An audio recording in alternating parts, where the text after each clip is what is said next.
Hi, this is Philip with One Stop Digital, and today we're going to talk about vinyl records. Vinyl records are starting to make a little bit of a comeback. You've probably seen albums for sale again in your music stores and whatnot, so a lot of people are starting to buy those and they'll store them in their homes.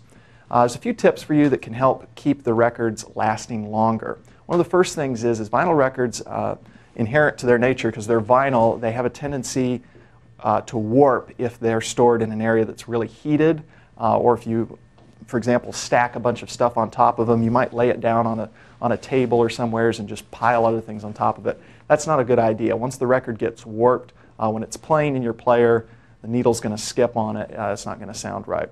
So the best way to actually store them is to keep the records actually vertically stored. That keeps the pressure off the album and will help give it a longer life. Some people have original recordings that were put on a single record, and these were recorded on a glass record. And they're not actually made out of vinyl, they're real glass and are very fragile. If you drop them or treat them roughly, they'll break and you'll never actually be able to play that back again. So be real careful with those as well. But for regular vinyl records, another thing you can do, you want to keep dust off of them as much as possible. The dust will get into grooves in the record and it'll make a skip when the record's playing or make a little bit more of a scratching sound. So be real careful with that. Keep your records in their sleeves. Keep them stored upright wherever you store your records, and they'll last you for a long time. For this and more tips, visit our website at www.onestopdigital.com.